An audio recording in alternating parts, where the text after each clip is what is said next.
नमो तस्स सम्मा संबुद्धस्स कारुणिकस्य तथागतस्य लोकहितस्य। मैं नमन करता हूँ सम्यक संबुद्ध को, जिन्होंने सम्यक समाधि से बुद्धत्व को प्राप्त किया है।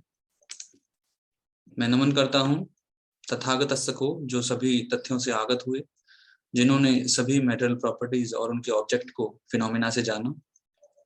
मैं नमन करता हूँ कारुणिकस्य को, जिन्होंने सभी लोगों पे करुणा की है। मैं नमन करता हूँ लोकहितस्य को, जिन्होंने इस लोक का हित किया और जाना कि इस लोक में दुख है, और दुख जानने के बाद ही उन्होंने दुख से मुक्ति का मार्ग दिया।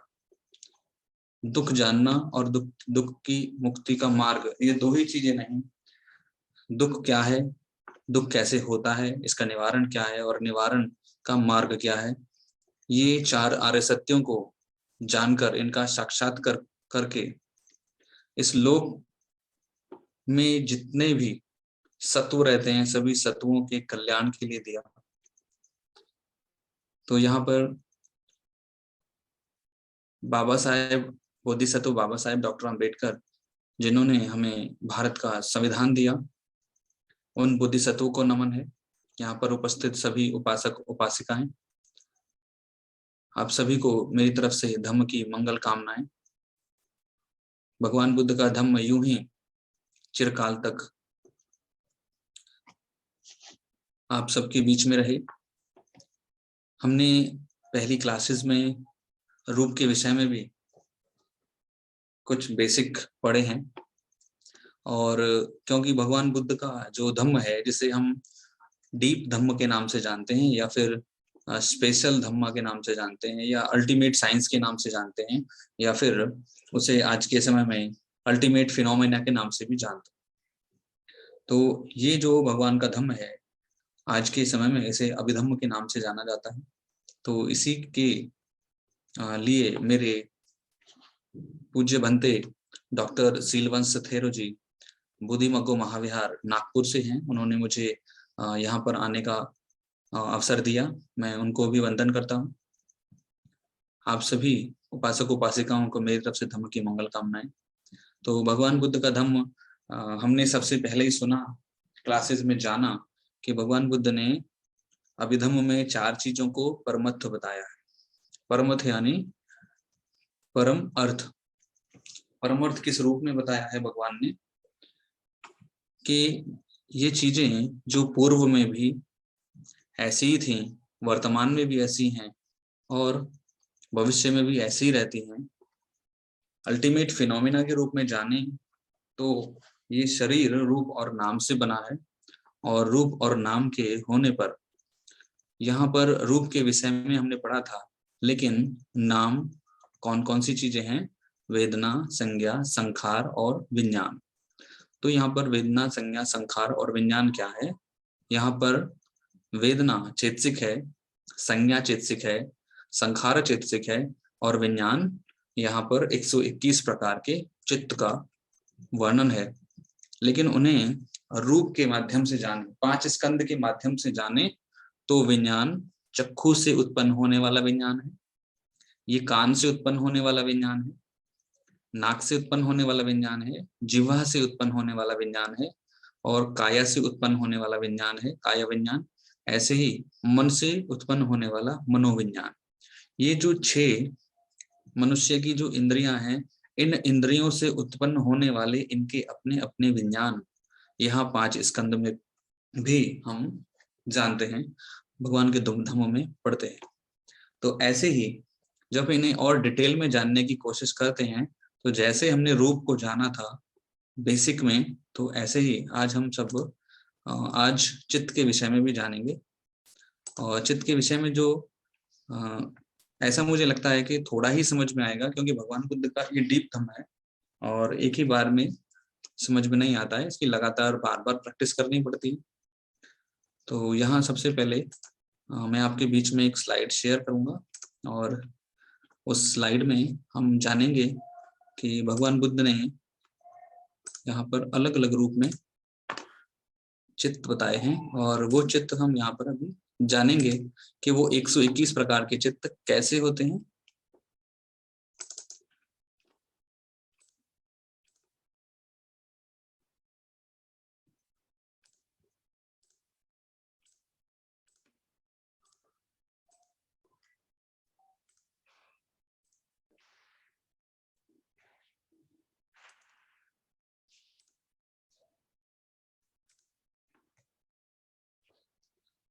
तो यहाँ पर स्लाइड के माध्यम से मैंने ये बनाने का प्रयास किया है, आप लोग आज इसे जान पाएंगे। ये चित्त क्या है? चित्त को इंग्लिश में हम कॉन्शियसनेस के नाम से जानते हैं। ये कॉन्शियसनेस और मेंटल फैक्टर जो इसके बाद का चार्ट है, वे दोनों ही मन के अलग अलग भाग हैं, मन के अलग अलग पार्ट्स हैं। तो यहाँ जो चित्त है ये कॉन्शियसनेस 121 है, जो 4 भागों में डिवाइड किए गए। हम लोग जो ध्यान साधना में ज्यादा प्रयास करते हैं उन लोगों के लिए भी ये अति महत्वपूर्ण है, क्योंकि ध्यान कैसे किया जाता है? ध्यान करने के लिए चित्त का अध्ययन बहुत जरूरी है, चेतसिक का अध्ययन बहुत जरूरी है और रूप का अध्ययन तो जरूरी है ही। तो ये तीनों ही चीजें जब तक कोई साधक जो विपश्यना में या फिर किसी भी समाधि के लिए प्रयास करता है, तब तक इन्हें ठीक ठीक नहीं जान लेता, तब तक उसके लिए बहुत ही मुश्किल रहता है कि वो ध्यान की किसी अवस्था को प्राप्त कर पाए। क्योंकि यहाँ जब आप अब पढ़ेंगे तो आप जान पाएंगे कि ये चित्त जो है कितने ज्यादा जरूरी हैं, इनको सीखना कितना जरूरी है। तो यहाँ भगवान द्वारा बताए गए 121 चित्त किस प्रकार से हैं, इसे हम अभी चार्ट के माध्यम से बेसिक में जानेंगे। यहाँ चित्त 4 भागों में बटा हुआ है और सबसे पहला भाग है कामावचरा चित्त, दूसरा रूपावचरा चित्त है, तीसरा अरूपावचरा चित्त है और चौथा लोकुत्तर चित्त है। तो कामावचरा चित्त क्या होता है, सबसे पहले ये जानना जरूरी है। तो भगवान बुद्ध के धम्म में जो पहला परमार्थ है, वो पहला परमार्थ चित्त ही है। तो चित्त में कामावचरा चित्त है। तो कामावचरा चित्त किसे कहेंगे? कामावचरा चित्त कहते हैं जो चित्त काम लोक में विचरण करते हैं। कामा यानी काम, वचरा यानी विचरण करने वाले, काम लोक में विचरण करने वाले चित्त जिनकी संख्या 54 है, 54 है। तो ये कामलोक कौन कौन से हैं ये भी हमें जानना होगा। तो कामलोक होते हैं 4 प्रकार के अपाय लोक, 1 प्रकार का मनुष्य लोक, 6 प्रकार के देवलोक। ये 11 प्रकार के 6 देवलोक कौन कौन से हैं? चतु महाराजिका, तावातिंसा, तुसिता, यामा, निम्मानरति और परिनिम्मितवस्वती। तो ये 54 प्रकार के चित्त जो कामलोक में विचरण करते हैं। तो कामलोक में अभी हम जो लोग हैं, जैसे हम अपनी बात करें, हम इसका प्रैक्टिकल भी जाने, तो हम अभी मनुष्य लोक में हैं और मनुष्य लोक में होते हुए जो मनुष्य लोक है ये कामलोक में काउंट किया जाता है। तो इस कामलोक में रहते हुए कौन से चित्त काम करेंगे हमारे? सबसे पहले हम जानेंगे अकुशल चित्त 12, ये अकुशल चित्त काम करेंगे। उसके बाद दूसरा है अहेतु का क्रिया चित्त, ये अहेतु का चित्त है, तो ये अहेतु का चित्त काम करेंगे। तीसरा है शोभना चित्त, शोभना को कुशल चित्त भी कहते हैं। तो ये तीनों ही चित्त कामलोक में विचरण करते हैं। और कामलोक कौन से हैं? 4 अपाय लोक। 4 अपाय लोक कौन कौन से हैं? असुर लोक, पेत लोक, निरय लोक और तिरच्छान लोक। तिरच्छान यानी कि जानवर, कीड़े मकोड़ों की भूमिया, जहां पर ये अलग अलग प्रकार के बींग्स भाव प्राप्त करते हैं, माने एग्जिस्ट होते हैं, एग्जिस्टेंस प्राप्त करते हैं। तो इन 54 प्रकार के चित्तों में मनुष्य लोक, 4 प्रकार के अपाय लोक और 6 प्रकार के देवलोक, ये ही विचरण करते हैं। इनकी प्रधानता सबसे अधिक यहाँ पर रहती है, इन चित्तों की प्रधानता। और इन चित्तों में सबसे पहले मनुष्य लोक की बात अगर हम करें, क्योंकि हम सभी मनुष्य हैं और मनुष्य रहते हुए सबसे पहले हमारा जो चित्त है वो किसके लिए कार्य करता है? अकुशल के लिए कार्य करता है। तब भी जब भी हम कोई कार्य करते हैं तो सबसे पहले अकुशल चित्त कार्य करता है। और अकुशल चित्त इसलिए कार्य करता है क्योंकि हमारे पास भगवान का धम्म ना होने के कारण, जहां जहां भगवान का धम्म है, जिन जिन देशों में भगवान के धम्म को लोगों ने फॉलो किया है, जैसे कि थाईलैंड में आप एग्जाम्पल देख सकते हैं कि जब भी सुबह सुबह होती है तो सुबह के समय वहां के लोग क्या करते हैं, सुबह उठने के बाद सबसे पहले भोजन तैयार करके, क्योंकि भगवान ने सबसे पहला जो है कुशल कर्म बताया है, 10 प्रकार के कुशल कर्मों में दान करना। तो यहाँ जब कोई व्यक्ति दान करता है, दान सिर्फ पैसों का ही नहीं, दान तो कई प्रकार से किया जाता है। तो यहाँ पर सबसे पहले वो लोग क्या दान करते हैं, जहां जहां भगवान बुद्ध का दम है, सबसे पहले भोजन तैयार करते हैं, क्योंकि भगवान ने सबसे पहले चारिका के लिए बोला है। तो यहाँ चारिका करने जब जाते हैं भिक्षु लोग, तो वे लोग भोजन तैयार करके अपने घर के बाहर ही एक टेबल लगा के रखते हैं। टेबल लगाने के बाद वो सिर्फ लोग इंतजार करते हैं कि अभी हमारे भंती लोग कितनी देर में भोजन लेने के लिए आएंगे। तो वहां पे 5 बजे से या 6 बजे से ही भिक्षु लोग अपना भोजन का पात्र लेके और निकल लेते हैं। तो चारिका के लिए जाते हैं, भिक्षाटन के लिए जाते हैं। तो भिक्षाटन में कुछ भी, किसी प्रकार का भी भोजन मिलता है, किसी प्रकार का भी खाद्य सामग्री मिलता है, और वहीं पर भोजन रिसीव करने के बाद वे सभी आशीर्वाद देके आगे बढ़ जाते हैं। तो वहां क्या करते हैं वो लोग, सबसे पहले दान करते हैं। और दान करना अकुशल नहीं है, दान करना कुशल है। लेकिन यहाँ पर क्या है, कामावचर चित्त में हम सबसे पहले पढ़ रहे हैं अकुशल चित्त, और अकुशल में सबसे पहले है लोभ मूल चित्त 8 प्रकार के, दूसरा है दोष मूल चित्त यानी द्वेष के चित्त, ऐसे ही तीसरा है मोह मूल चित्त। तो यहाँ पर कुछ लोगों को ऐसी कंफ्यूजन हो सकती है कि ये जो अटैचमेंट है, अटैचमेंट ही मोह होगा, लेकिन यहाँ अटैचमेंट मोह नहीं है, अटैचमेंट राग है। लेकिन मोह क्या है, भगवान की इस पाली भाषा के अर्थों में मोह 2 प्रकार का चित्त है, जो विचिकिच्छा और उद्धच। विचिकिच्छा यानी शंका होना, उद्धच यानी बेचैनी होना, रेस्टलेसनेस। तो ये चित्त जो 12 प्रकार के चित्त हैं, ये चित्त सबसे पहले कार्य कर रहे हैं जहां जहां भगवान का धर्म नहीं है, जो भगवान के धर्म का पालन नहीं कर रहे हैं वहां वहां पर। तो ये अकुशल चित्त कहाँ काम करते हैं, 4 प्रकार के अपाय लोक में, मनुष्य लोक में, और 6 प्रकार के देवलोक में। ऐसे ही दूसरे नंबर पे अहेतु का चित्त 18 है। अहेतु का चित्त 18 में सबसे पहले अकुशल विपाक चित्त है। जो जो आपने अकुशल कर्म किए हैं, अकुशल 12 प्रकार के हैं, और उन अकुशल चित्तों का विपाक यानी उनका रिजल्ट है। उसके बाद इसमें जो कुशल विपाक चित्त हैं, जो अच्छे कार्य किए हैं आपने, उनका विपाक है। इसके बाद 3 प्रकार के चित्त हैं जिन्हें अहेतु का क्रिया चित्त के नाम से जाना जाता है। अहेतु का क्रिया चित्त में पंचद्वार चित्त, पंचद्वार आवज्जन चित्त, हसीतु पाद चित्त, और ये चित्त हैं जिनके जो क्रिया चित्त हैं, जो हमेशा रिजल्ट बना रहे हैं। तो यहाँ रिजल्ट जो बनाते हैं, उन रिजल्ट्स का जो क्रिया हो रहा है वो अहेतु का क्रिया चित्त 3 में है। ऐसे ही यहाँ तीसरे नंबर पे शोभना चित्त है। शोभना चित्त यानी कुशल चित्त। तो यहाँ कामावसरा कुशल चित्त में 8 प्रकार के महाकुशल हैं। जब भी हम कोई कार्य करते हैं, और कार्य करने के साथ साथ जैसे हमने कार्य किया दान शील भावना का, तो 10 प्रकार के भगवान ने कुशल कर्म बताए हैं, दान शील भावना, अपचायना वैया वाचा, पत्तिदान पत्तानुमोदन, धम्म सवन धम्म देशना, तिट्ठी जुकम्मा। तो यहाँ इनमें से जब भी हम कोई 10 प्रकार का कुशल कर्म करते हैं, तो हमारे महाकुशल चित्त जो है वो कार्य करते हैं। और महाकुशल चित्त कार्य करने के लिए हमें सबसे ज्यादा जरूरी है कि या तो आप कोई कुशल कर्म करें, और कुशल कर्म करने के साथ साथ आप धम्म का भी पठन पाठन या श्रवण करें। श्रवण तो है ही उसमें, लेकिन यहाँ पर अगर आप बुद्ध वचन पढ़ते हैं, बुद्ध वचन यानी त्रिपिटक 84,000 धम्म स्कंद पढ़ते हैं, तो ये भी हमारे लिए महाकुशल है। और इसे पढ़ने के साथ साथ भी हम अपने लोभ द्वेष मोह पर भी कंट्रोल कर लेते हैं, नियंत्रित किया जा सकता है। तो महाकुशल चित्त 4 जो हैं, वे ज्ञान संप्रयुक्त चित्त 4 और ज्ञान विप्रयुक्त चित्त 4, ज्ञान से संप्रयुक्त और ज्ञान से विप्रयुक्त।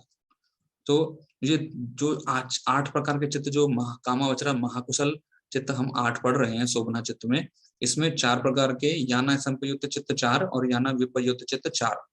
तो याना संप्रयुक्त चित्त जो 4 हैं, उनका कार्य है लोभ और द्वेष पर नियंत्रण रखना, लोभ और द्वेष को कंट्रोल में रखना।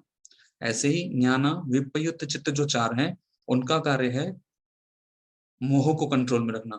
और जब ये लोभ, द्वेष और मोह जब कंट्रोल में आता है तो इसके बाद ही आप दूसरा जो इसका पॉइंट है कामावचरा विपाक चित्त, तो ही इसका विपाक प्राप्त होता है।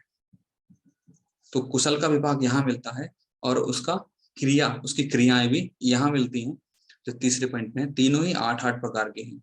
जब आप ये कामावचरा भूमि है इसको कंप्लीट करते हैं, इससे आप मुक्त होते हैं, यानी कि 4 प्रकार के अपाय, 1 प्रकार के मनुष्य और 6 प्रकार के देवलोक। इन 11 प्रकार के कामलोकों से मुक्त होने के बाद ही आप आगे की तरफ बढ़ते हैं। तो जब आगे की तरफ बढ़ते हैं तो दूसरा चित्त कौन सा है यहाँ पर? दूसरा चित्त है यहाँ पर रूपावचरा चित्त, 15 प्रकार का है। तो रूपावचरा चित्त क्या होता है, सबसे पहले ये जान लेना चाहिए। और इसके बाद ही बिल्कुल इसी के जैसा दिख रहा है, सिर्फ लगा है और अरूपावचरा चित्त 12 है। तो ये रूपावचरा चित्त और अरूपावचरा चित्त दोनों ही क्या है? ये दोनों ही ध्यान की भूमियां है।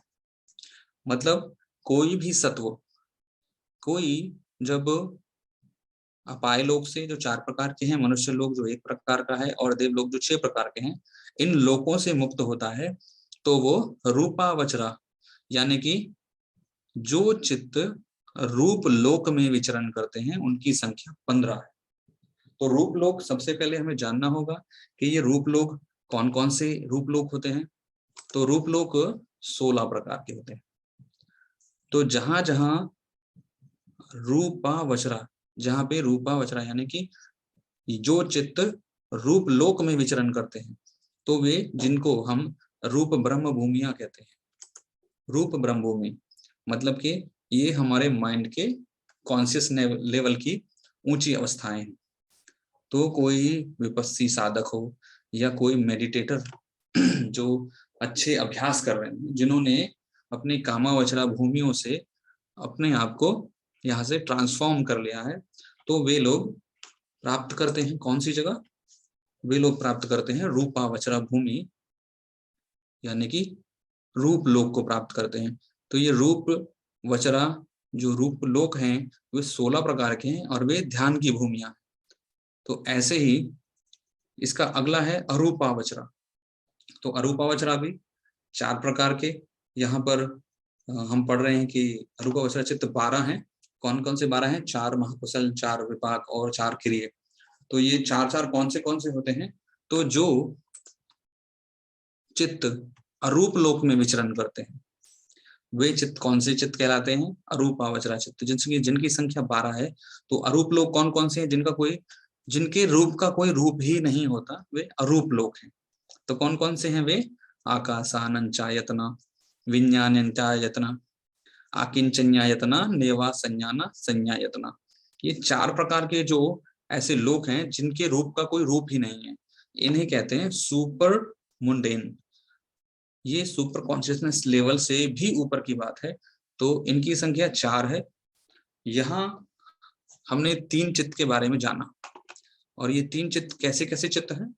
ये 3 चित्त हैं कामलोक में विचरण करने वाले चित्त, रूप लोक में विचरण करने वाले चित्त और अरूप लोक में विचरण करने वाले चित्त। तो जब हम भगवान के धर्मों को पढ़ते हैं तो हम पढ़ने में हमें मिलता है कि भगवान ने 31 प्रकार के लोकों का वर्णन किया है। 31 प्लेन्स ऑफ एग्जिस्टेंस। आप बुक भी पढ़ सकते हैं ये वाले। तो ये बुक आपको मिल जाएगी नेट पे भी। और मैं ऐसा भी प्रयास कर रहा हूँ कि जैसे ही मैं अपनी क्लास खत्म करूंगा तो ये चित्त का चार्ट भी और रूप का चार्ट आप सभी को मैं सेंड कर दूंगा ग्रुप में। और आप ऐसा भी कर सकते हैं कि बाद में ये चार्ट जो है अच्छा सा प्रिंट निकलवा सकते हैं। प्रिंट निकालने के बाद अपने घर में लगा सकते हैं और ये सब याद भी कर सकते हैं। ये बहुत ही जरूरी है क्योंकि ये शरीर रूप नाम से बना है, तो रूप के विषय में भी और नाम के विषय में भी। तो चित्त, चेतसिक और रूप तीनों चार्ट में आपको यही ग्रुप में ही सेंड कर दूंगा। सभी वहां से डाउनलोड करके इसे प्रिंट कर सकते हैं। तो ये 3 भूमियों के बारे में हमने पढ़ा है यहाँ पे, 3 चित्तों के बारे में। तीनों चित्त कितनी भूमियां पूरी हो गई हैं? पहले चित्त में 11 भूमियां पूरी हो गई हैं, दूसरे चित्त में 16 भूमियां पूरी हो गई हैं और तीसरे चित्त में 4 भूमियां पूरी हो गई हैं। तो टोटल मिलाकर 31 भूमियां यहाँ पर पूरी हो चुकी हैं। क्योंकि कामावचरा चित्त 11 है, रूपावचरा चित्त 16 है। कामावचरा भूमियां 11 लोग, रूपावचरा चित्त की 16 लोग और अरूपा के 4 लोग। अब बचा है यहाँ पर लोकोत्तर चित्त 40। तो यहाँ पर हम जानेंगे कि लोकोत्तर चित्त क्या है। लोकोत्तर चित्त है जो चित्त लोकों के उत्तर, माने कि जो लोकों के परे है, लोकों में नहीं है, जो चित्त लोकों के परे है, यानी कि जो चित्त यानी जो कॉन्शियसनेस किसी भी लोक में विचरण नहीं करते। तो ऐसे चित्त कौन कौन से हैं 40? 2 प्रकार के चित्त हैं इनमें, ऐसे चित्तों में। तो पहला चित्त है लोकोत्तर मग्ग चित्त यानी मार्ग चित्त लोकोत्तर का, और दूसरा है लोकोत्तर का फल चित्त, उसका फल। तो यहाँ पहला मार्ग कौन सा है? सोतापति, सकदागामी, अनागामी और अरहत। तो आप यहाँ पे देख रहे हैं 5 5 5 5 लिखे हैं सभी, और 5 5 मिला के 20 और 20 40 दोनों होते हैं। तो ये लोकोत्तर मग्ग चित्त जो जिसमें सोतापति मग्ग चित्त है वो 5 क्यों लिखा है? तो ये इसके 5 झानों का, 5 झानों में प्राप्त करता है। तो 5 झान कौन कौन से हैं? प्रथमा झान, द्वितीय झान, तृतीय झान, चतुर्थ झान और पंचम झान। वितक्क, विचार, प्रीति, सुख, एकाग्रता। तो यहाँ पर ऐसे ही वो मग्ग को प्राप्त करता है और ऐसे प्राप्त करने पर ही वो फल भी प्राप्त करता है। तो ये जो लोकोत्तर चित्त हैं इनकी संख्या 40 है। कहीं कहीं पर आप इनको 8 भी पढ़ेंगे, मतलब कि जैसे यहाँ पर 121 लिखा है, कहीं कहीं पर आप पढ़ने में आपको 89 भी आएगा। ये तो 89 क्यों आता है? क्योंकि यहाँ पर ये 4 और दूसरे 4, मग्ग के 4 और फल के 4। तो यहाँ ये जो लोकोत्तर चित्त हैं इनको लोकोत्तर चित्त कहते हैं। लेकिन बाकी के पहले जो 3 चित्त आपने पढ़े हैं, कामावचरा, रूपावचरा और अरूपावचरा, ये चित्त जो है लोकीय चित्त है। और इन लोकीय चित्तों में 2 चित्त जो रूपावचरा चित्त और अरूपावचरा चित्त हैं, ये झान चित्त हैं। झान यानी ध्यान के चित्त। तो यहाँ पर ध्यान भूमियां हैं, ये दोनों बीच के चित्त हैं, रूपावचरा रूपावचरा। इधर किसी भी लोक में विचरण नहीं करते। और सबसे पहला वाला जो कामावचरा यानी जो कामलोक में विचरण करते हैं। तो अभी हमने जो ये जाना है, जो बेसिक जाना है इनका, तो आजकल हम लोग बहुत ही ज्यादा विपश्यना में या फिर कहीं किसी ध्यान की उनमें ज्यादा रुचि रखने लग गए। और रुचि रखना अच्छा है क्योंकि भगवान का धर्म है। लेकिन इस बात में हमें क्या क्या समझना जरूरी है कि अगर हम ध्यान करने जा रहे हैं और ध्यान करने के समय अगर हम चित्त, चेतसिक और रूप, इन तीनों के विषय में अच्छे जानकार हैं, तो मुझे लगता है कि इसका फायदा बहुत अधिक होने वाला है। क्योंकि अगर आप दूसरे देशों के विषय में जानें कि बर्मा जैसे देशों में अभिधम्म का अच्छा अध्ययन है, और अभिधम्म के अध्ययन के साथ में ही और भिक्षु लोग वो ये अध्ययन भी करते हैं, धम्म के अध्ययन, मतलब के ये अभिधम्म के साथ में ध्यान भी अच्छा करते हैं। तो हम देखते हैं कि वहाँ के भिक्षु जो हैं त्रिपिटकधारी भी कहलाते हैं।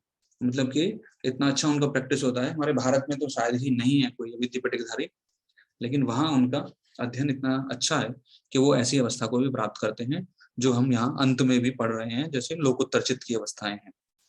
तो ये चित्त सीखना इतना जरूरी है कि जब आप यहाँ से भगवान के धम्म में अभिधम्म पढ़ेंगे, ये चित्त चैतसिक रूप को जानेंगे, और उसके बाद में फिर आप किसी ध्यान की किसी प्रैक्टिस के लिए जा रहे हैं, तो आप हर एक क्षण ये समझ पाएंगे कि अभी मेरा कौन सा चित्त काम कर रहा है, मुझे किस चित्त में लगना है, कौन से चित्त के लिए मुझे प्रयास करना है, मैं अभी कौन से लोक में हूँ। मैं जैसे अभी हम सब लोग, मैंने बताया कि हम कामलोक में हैं, और कामलोक कौन से हैं? जहां पर कामावचरा चित्त होता है। अभी हम किसी भी, ना तो रूप लोक में है ना अरूप लोक में है। रूप और अरूप लोक में पहुंचने के लिए हमें पहले ये सब पूरा करना होगा। पूरा करने का मतलब आपको अकुशल खत्म करने होंगे और कुशल बढ़ाने होंगे।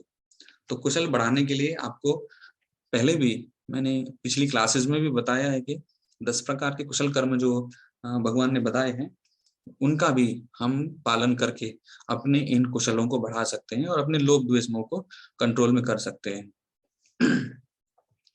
तो ये है चित्त।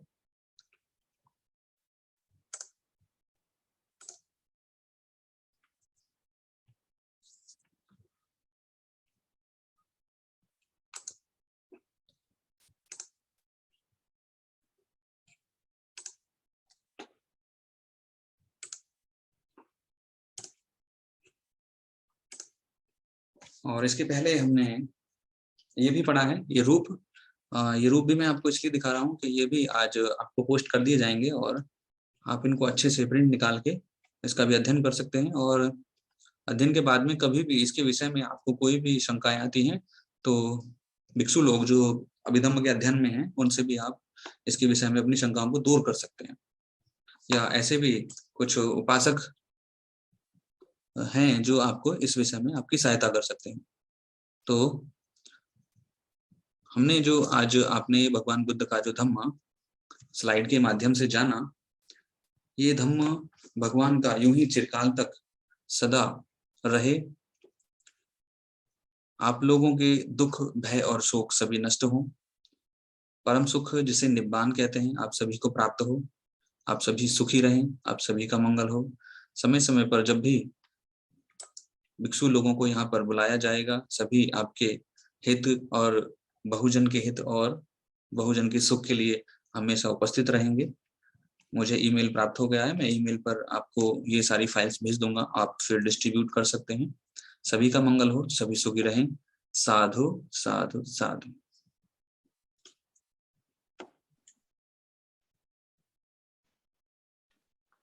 बहुत बहुत धन्यवाद बंते जी। साधु साधु साधु। आपने बहुत अच्छी तरह से चित्त के बारे में हमें समझाया। If anyone have any questions, or please raise your hand, or you can go ahead and ask question.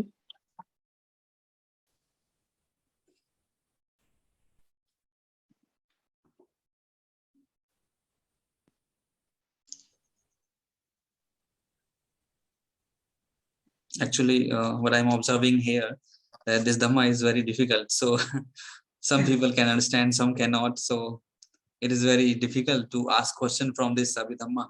So that's why they are silent. So Avana, she's asking something, I think. Yeah, please go ahead. Yes, Haji. I just wanted to know that you mentioned that moh is different from attraction. How is that different? Yes, moha is different from attachment because rag is called attachment, raga. तो ये जो मोहा है, मोहा क्यों attachment नहीं है? क्योंकि मोहा is made up of two things. पहली जो चीज है वो क्या है, उसे कहते हैं विचिकिच्छा। विचिकिच्छा यानी शंका। अगर हमें कभी भी शंका होती है तो मोह काम करता है, या फिर हमें जब भी बेचैनी होती है तो मोह काम करता है। तो इसका मैं एक एग्जांपल आपको देता हूँ कि भगवान बुद्ध के समय पे भगवान बुद्ध के जो भाई हैं, भगवान बुद्ध के भाई का नाम बता सकते हैं आप, कौन है? आनंद। हाँ, आनंद भी हैं। और कौन है? ओके, देवदत्त। देवदत्त भगवान के ब्रदर इन लॉ है। यशोधरा के भाई हैं देवदत्त, लेकिन भगवान बुद्ध के भाई हैं नंद। नंद या जो महाप्रजापति गौतमी के बेटे हैं।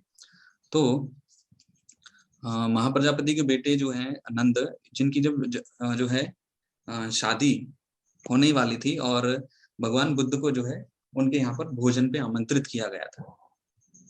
तो जब भोजन पे आमंत्रित किया गया तो यहाँ भगवान बुद्ध आए, तो भगवान बुद्ध ने भोजन कर चुकने के बाद में उसको नंद को बुलाकर अपना पात्र उनको दिया और भगवान ने कहा कि नंद, शादी हो गई थी उनकी, हाँ, तो नंद के ये पात्र पकड़ो और मेरे साथ चलो। तो नंद को जब साथ में ले जा रहे थे तो ले जाने से पहले ही जिसके साथ शादी हुई थी वो जनपद कल्याणी, तो उसने नंद को कहा था कि जल्दी वापस आना, मैं तुम्हारा इंतजार करूंगी।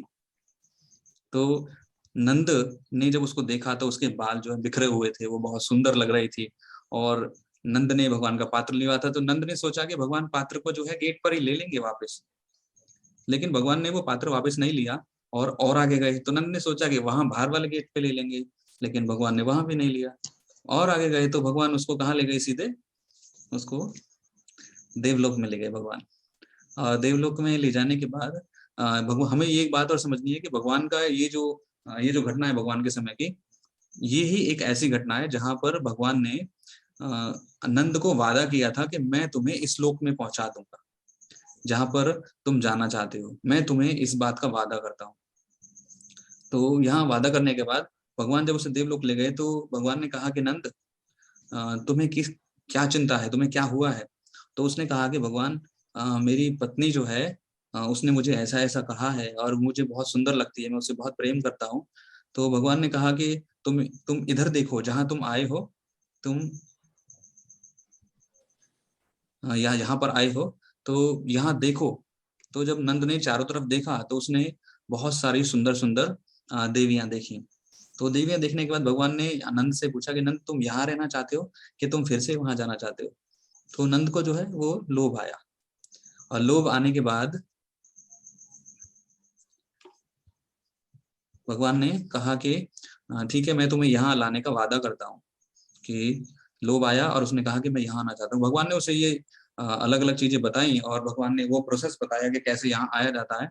तो ये जब नंद ने इसका प्रैक्टिस किया तो वो सब कुछ भूल गया और फिर से जो है वहां, जहां जिसके लिए कोई प्रवज्जित होता है, जो गृह त्यागी बनता है, उसके लिए उसने सब कुछ जो पा लिया। तो यहाँ जब नंद वापस आ रहे थे तो उनके मन में मोह था, राग था, अटैचमेंट था पत्नी के प्रति, लेकिन यहाँ मोह था, मतलब उसको बेचैनी भी थी और उसको शंका भी हो रही थी कि भगवान मुझे कहाँ ले जा रहे हैं, और बार बार उसको बेचैनी हो रही थी। तो ये जो है मोह का एक उदाहरण है जो अक्सर हम पढ़ने को देखते हैं। तो भगवान ने जब उससे पूछा था वहां देवलोक में कि कौन ज्यादा सुंदर है, तुम ज्यादा, मतलब तुम्हारी पत्नी ज्यादा सुंदर है या यहाँ की ये जो देवियां हैं ये ज्यादा सुंदर हैं? तो गौर से उसने देखा तो उसे लगा कि मेरी पत्नी तो यहाँ जो है इनके आगे ऐसे लग रही है जैसे कोई बंदरिया हो, मतलब कोई मंकी जैसी होती है, ऐसी लग रही है। तो ये इसलिए कि उसको शंका थी, तो वो सब दूर हो गया अपनी पत्नी से, भगवान ने जब वादा किया था। तो और कोई क्वेश्चन आप पूछना चाहेंगे?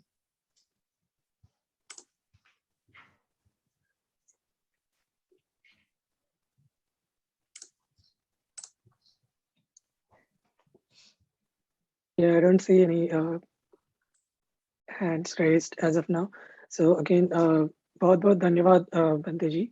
साधु साधु साधु। जी, साधु साधु।